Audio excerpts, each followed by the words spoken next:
Hola a todos, bienvenidos a esta serie de 4 videos en donde repasaremos lo que implica la gestión de datos de investigación y su planificación. Mi nombre es Heather Andrews y trabajo como Data Steward en la Facultad de Ingeniería Aeroespacial de la Universidad Tecnológica de Delft en los Países Bajos. Esta es la segunda parte sobre gestión de datos de investigación.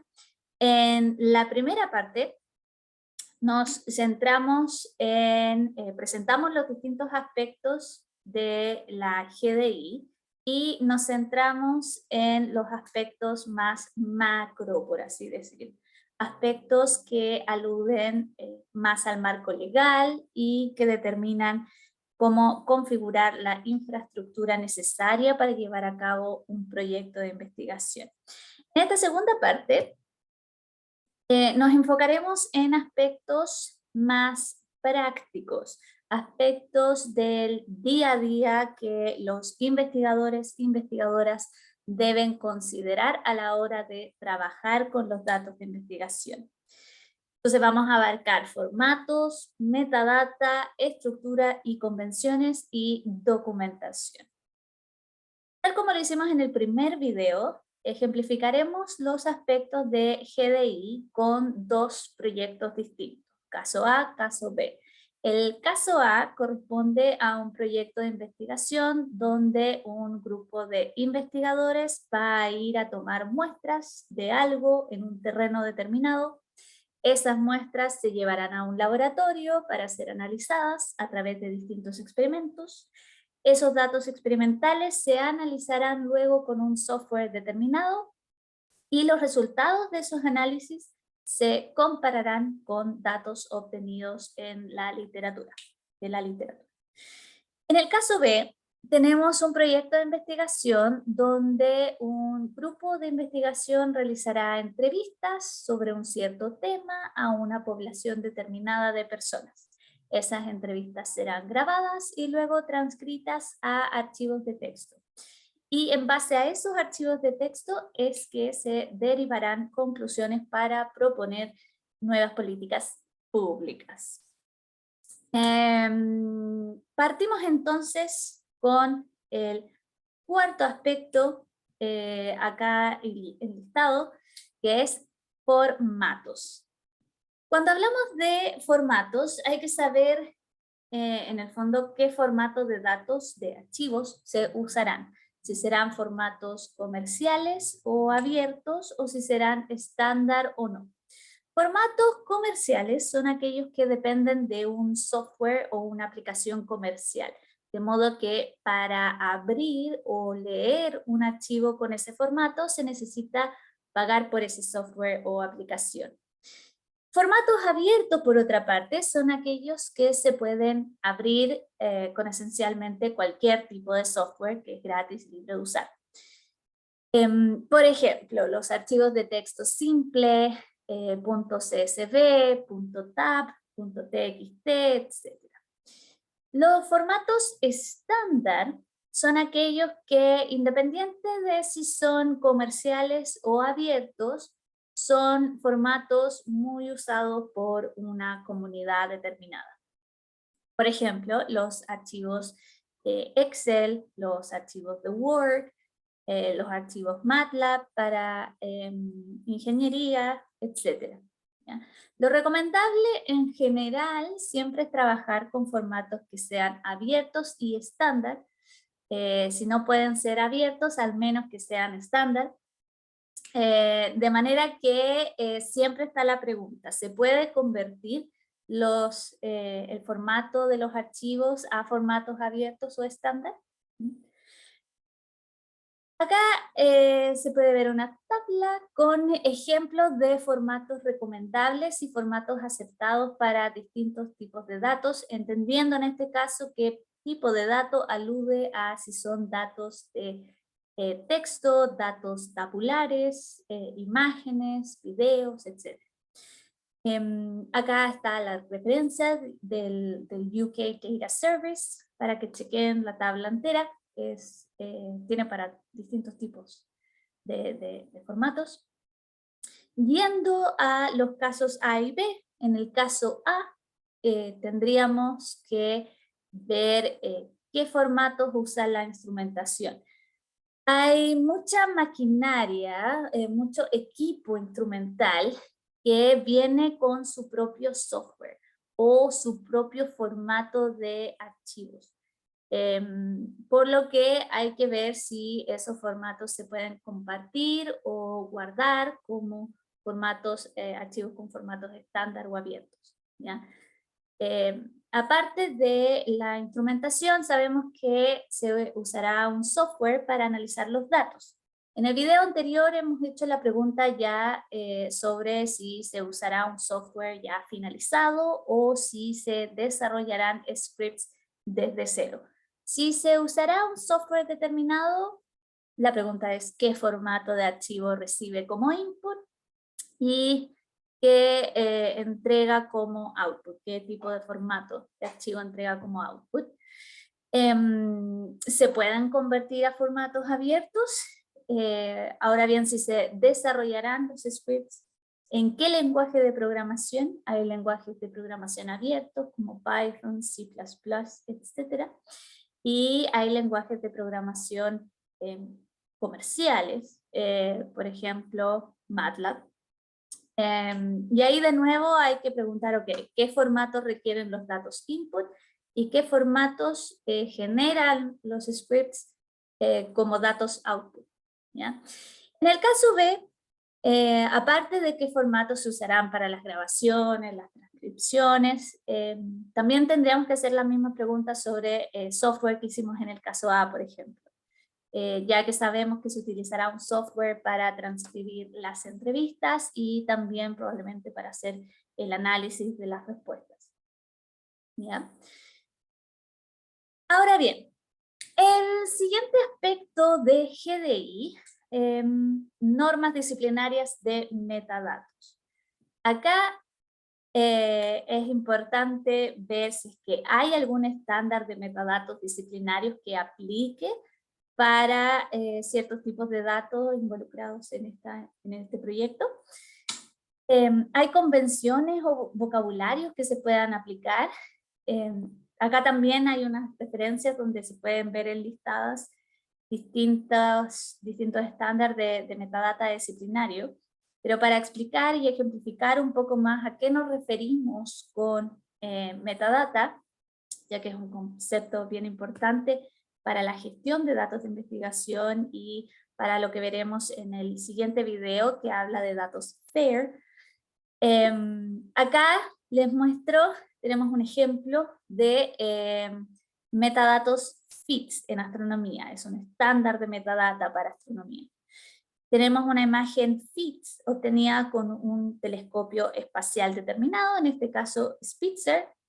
Esta imagen tiene metadata incrustada en el formato mismo, por así decir, que se puede leer como archivo de texto. Acá lo estamos viendo en esta parte con esta aplicación, SAO Image DS9, que también es gratis y libre de usar. Vemos la metadata de esta manera, pero en verdad se puede abrir como, y leer como cualquier archivo de texto.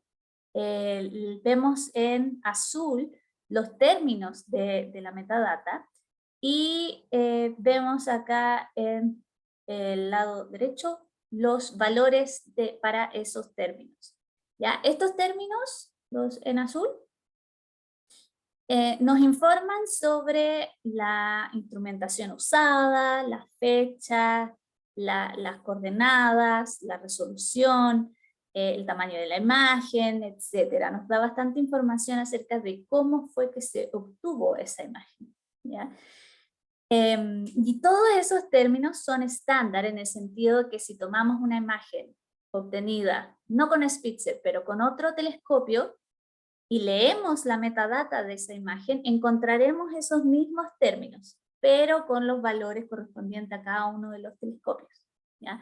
De esa manera, una imagen obtenida con el telescopio Spitzer puede ser interoperable con una imagen obtenida con otro telescopio. Se entienden entre sí, ¿ya?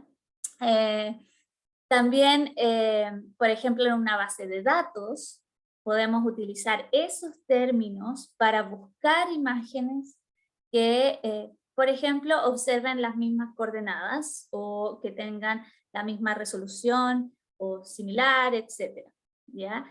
Entonces, el usar un estándar de metadatos aumenta la interoperabilidad de los datos y facilita la reutilización de esos datos y permite que esos datos sean encontrables eh, por máquinas o buscadores, ¿ya? Por eso es la relevancia de tener una metadata estándar disciplinaria, pero claro, ahí el tema es que no todas las disciplinas tienen este tipo de metadata estándar, ¿ya? Veamos un ejemplo, otro ejemplo de un estándar de metadata, en este caso no es en astronomía, sino que es metadata de citación, que se llama Dublin Core. Esta metadata es la que usan repositorios como Dataverse, por ejemplo, para caracterizar los distintos conjuntos de datos que se depositan en esas plataformas, en el Dataverse. De modo que acá los términos son creator, contributor, title, date, la fecha, si se fijan, estás siguiendo el orden año, mes, día, etcétera.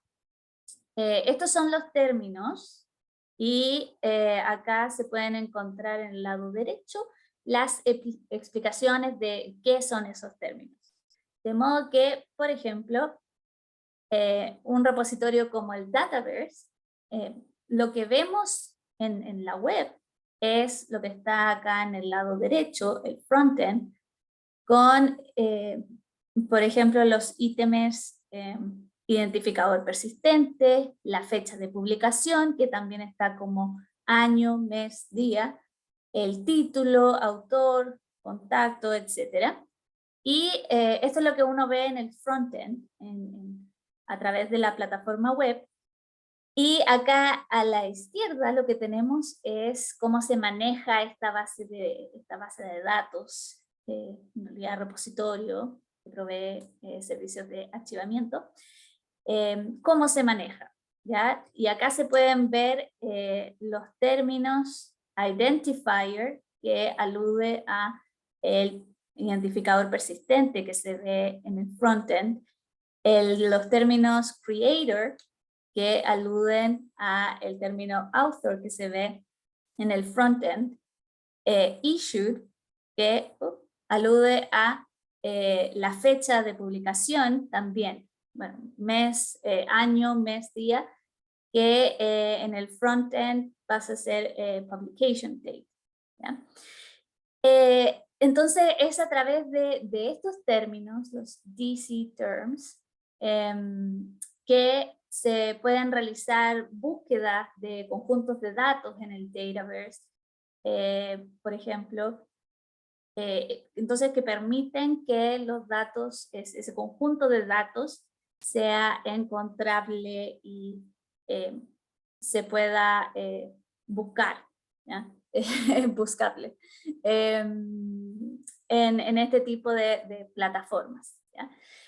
Habiendo dicho eso, yendo a los casos que hemos estado revisando en estos videos. En el caso A, digamos que las muestras que se investigan corresponden a muestras de especímenes biológicos. Entonces, en este caso, los datos experimentales, por ejemplo, resultan en datos tabulares. Los datos tabulares, los autores los guardan en formato CSV, de esta forma, acá arriba como se ve, donde se tiene en la primera columna ID, en la segunda species, en la tercera count, ¿ya? La verdad no sé qué especies son estas, pero esto es solamente a modo de ejemplo, ¿ya? Entonces, la metadata disciplinaria que se podría usar en este caso sería la metadata Darwin Core, que es una metadata específica para disciplinas biológicas. Entonces acá los investigadores e investigadoras podrían mantener lo que se llama un meta-archivo, que es un archivo que puede ser en formato, en este caso, .xml, y en ese archivo describen, aluden, hacen referencia al archivo .csv, pero traduciéndolo a la metadata disciplinaria Darwin Core. De manera que a través de este archivo podemos entender que el campo con índice 0 acá, o sea, la primera columna del archivo CSV se refiere a el término estándar de Darwin Core, Occurrence ID. El campo con índice 1, o sea, la segunda columna del archivo CSV, se refiere al campo, al término de Metadata Standard Darwin Core Scientific Name. Y el tercer campo con índice 2, o sea, la tercera columna del CSV, se refiere al término Individual Count del estándar Darwin Core. Entonces, este tipo de metadata sería la que se podría aplicar en el caso de que las muestras hayan sido muestras biológicas y los datos sean datos tabulares, en el caso A. En el caso B, teníamos que iban a haber entrevistas, por ejemplo, ¿ya? Por lo que los investigadores e investigadoras en este caso podrían usar el estándar DDI, Data Documentation Initiative, que como se puede ver acá, tiene términos como question text, response domain, etcétera, que son términos que pueden ayudar a caracterizar qué tipo de preguntas se hicieron, cuáles fueron las respuestas, etcétera. ¿Ya?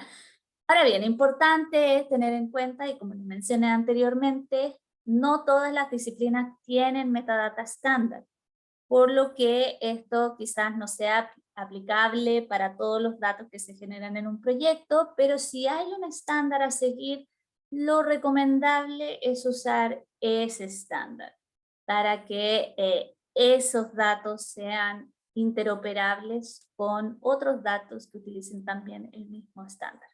¿Ya? Ahora bien, habiendo dicho eso, pasamos al siguiente aspecto, que es estructura y convenciones.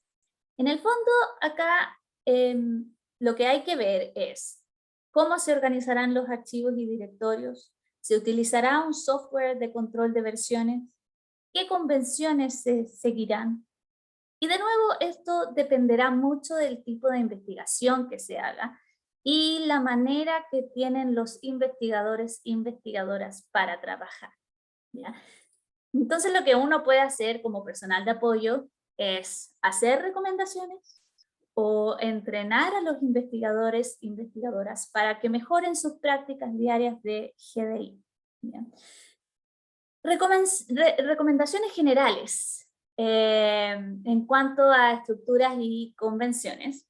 Y estas son recomendaciones en verdad generales, en el sentido de que hay que conocer cómo los investigadores e investigadoras trabajan y ver, ok, cómo vamos pasito a pasito tratando de mejorar esas prácticas que a veces toman tiempo de adquirir. ¿Ya?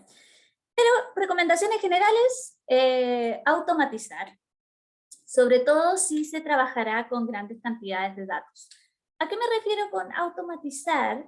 Por ejemplo, trabajar con el terminal, que es esta pantallita negra de la derecha, y conocer algunos comandos básicos para copiar archivos y directorios, para moverlos, para renombrarlos, para editarlos, etcétera, todo a través de comandos en vez de estar usando la interfaz de usuario, en vez de estar utilizando, por ejemplo, el File Explorer.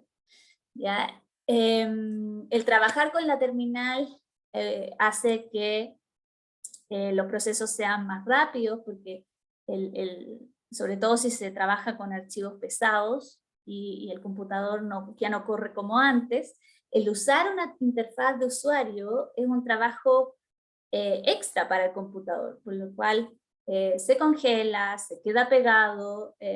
También hay veces en donde uno, por ejemplo, quiere abrir un archivo tabular y que es muy, muy grande, y en Excel trunca el archivo porque no puede abrir más, ¿ya? En cambio eso, si uno abre todo a través de la terminal, se puede ver, y se puede ver rápido y fácil, ¿ya? También si uno aprende a darle instrucciones al computador a través del terminal, se pueden hacer scripts para que automáticamente se copien, se estructuren directorios, se copien archivos de un lado a otro, se renombren siguiendo cierta estructura, etc. Entonces, en general es una de las recomendaciones para estructurar archivos y directorios de manera rápida y efectiva. La segunda recomendación es seguir convenciones de nomenclatura de archivos y directorios. Vimos con la metadata de datos que es importante ver cómo están estructurados los archivos en sí, los términos de los encabezados, que ojalá sean términos estándar. Acá entramos a hablar del nombre de esos archivos y la estructura de los directorios que contienen esos archivos. La recomendación es que los investigadores e investigadoras desde un comienzo establezcan ciertas reglas a seguir, ciertas convenciones sobre cómo nombrar los distintos archivos, y también, como vemos acá, sobre cómo estructurar esos directorios, para que en vez de tener esto, que se ve acá a la izquierda, que probablemente el autor o autora sea la única persona que entienda qué diferencia hay entre el directorio Experiments y el directorio Experiments 2. Pasemos de esto, a lo que está en la derecha, ¿no es cierto? Que es mucho más estructurado, podemos a través del nombre adecuado de directorio saber más o menos o inferir qué información contienen. Y es importante que se establezcan estas convenciones desde un comienzo y se sigan esas convenciones a lo largo de la investigación, de manera que al principio quizás va a costar un poco acordarse de seguir las reglas, pero ya llegado a cierto punto va a ser algo prácticamente natural, que al largo plazo en verdad ayuda mucho a los investigadores e investigadoras a saber qué fue lo que hizo, qué contiene cada directorio, qué contiene cada archivo.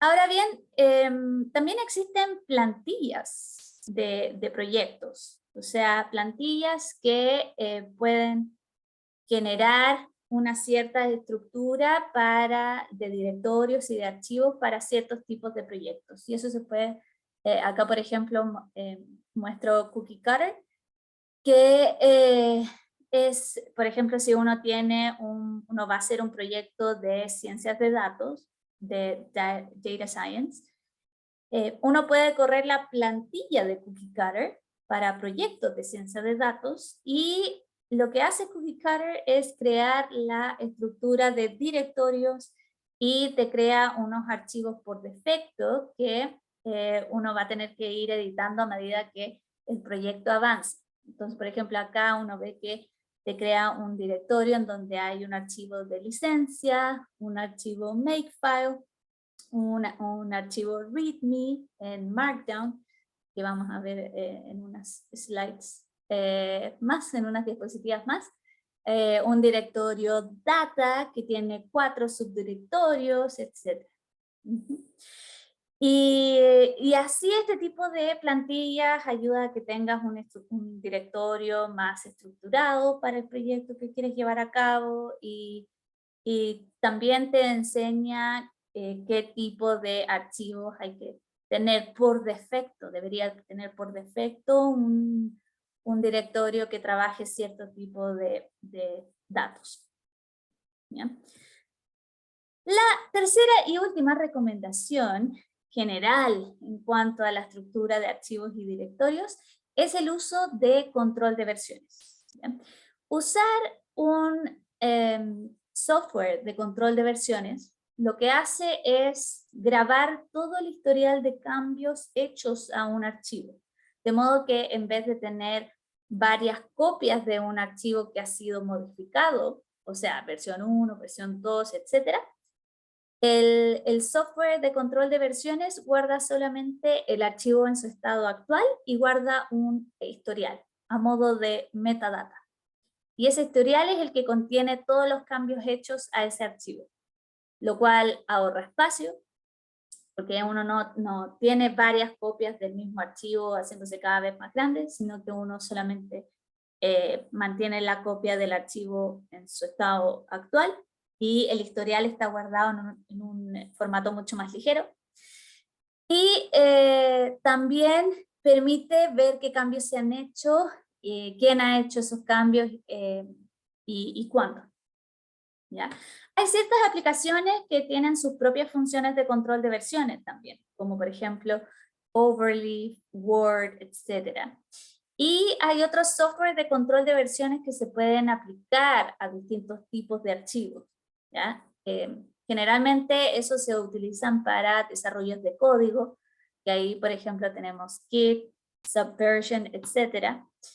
Que son software que tienen, bueno, son de control de versiones, pero que aparte tienen muchas funcionalidades diseñadas específicamente para el desarrollo de código de manera colaborativa, pero en general el principio es el mismo. Ya uno tiene un archivo base y cada cambio que uno hace puede guardarlo como un historial, indicando quién hizo qué y cuándo, y ese historial es accesible para poder recuperar el archivo en algún estado anterior en caso de ser necesario.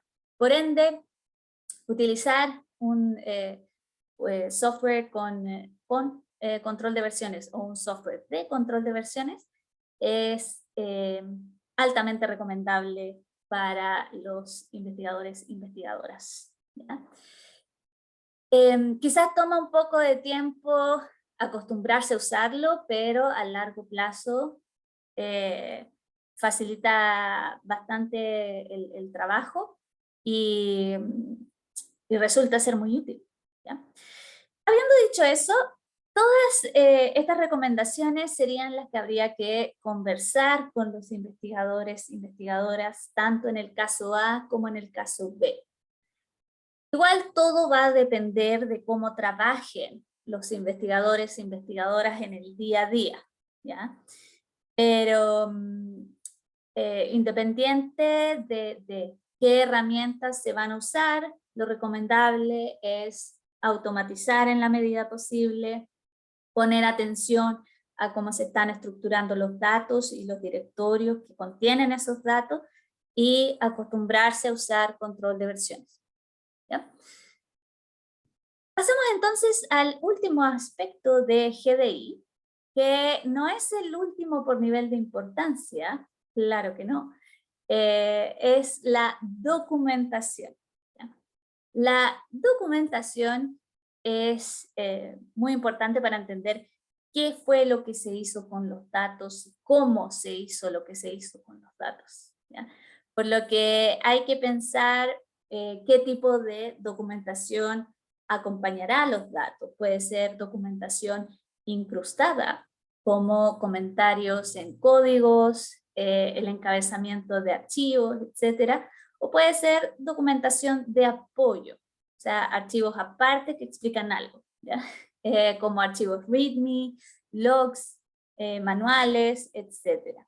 Esto de nuevo va a depender del tipo de investigación que se haga, pero tanto en el caso A como en el caso B, lo mínimo sería tener un archivo README. ¿Ya? Puede ser un archivo README o varios, dependiendo de qué fue lo que hizo y cómo se estructuraron los directorios que contienen esos datos, pero en general cada archivo README debe incluir qué es lo que contiene el directorio, si son datos, qué datos, cómo se obtuvieron, cómo se analizaron, también una descripción de cómo se estructuró el directorio que contiene esos datos, las convenciones para la nomenclatura de archivos y directorios que se siguieron, etc. En el caso de código, aparte de definir qué hace el código, etc., es muy importante proveer información sobre dependencias, versiones, ambientes, etc. Temas de sostenibilidad. En el fondo, un código de principios del 2000, hace 22 años atrás, no es tanto, pero la tecnología avanza muy rápido, entonces un código de principios del año 2000 ya hoy puede que sea muy difícil de correr con la tecnología actual, o quizás simplemente no corra. Por lo que ahí hay que entrar a ver cómo modificarlo o cómo modificar el ambiente para poder correr ese tipo de código hoy. ¿Ya? Por eso es muy importante saber qué se necesitó para que ese código corriera. ¿Ya? En fin, la documentación tiene que proveer al fin y al cabo información básica para que otra persona pueda entender qué es lo que contiene ese directorio, de qué se tratan los datos, de qué se trata el código. ¿Ya? Hay templates, hay plantillas sobre cómo preparar, cómo estructurar los archivos README. Hay varias plantillas en la web de libre acceso y se pueden adaptar a cualquier tipo de proyecto. Los README en general se escriben como archivos de texto, .txt, Markdown, que son .md. En particular, los Markdown son archivos de texto que cuando se leen, se interpretan a través de un browser, un explorador, pasan de verse como se ven acá a la izquierda a como se ven en la derecha, o sea, se ven mejor. Pero en el fondo es un formato abierto que cualquiera puede leer, abrir, modificar con cualquier lector de archivos de texto. Por lo que hoy en día es muy popular para escribir README, para escribir documentación, sobre todo de código. Bueno, habiendo dicho eso, ya con ello llegamos al final de este segundo video. Aquí les dejo el take home message, que es que la GDI, la gestión de datos de investigación, también consiste en aplicar buenas prácticas en el día a día. Con ello quiero decir que si bien es necesario cierto marco general, abarcar preguntas que involucran más a las instituciones, a las políticas, a las regulaciones, a la infraestructura que haya o a la cual se pueda acceder, también la GDI incluye aspectos prácticos que dependen más que nada de cómo los investigadores e investigadoras están acostumbrados a trabajar en el día a día. Por ende, es importante para el personal de apoyo también conocer las costumbres de los investigadores en el día a día para ver cómo empezar a incluir y reforzar mejores prácticas de GDI. Habiendo dicho eso, llega el final de este video y nos vemos en el próximo video.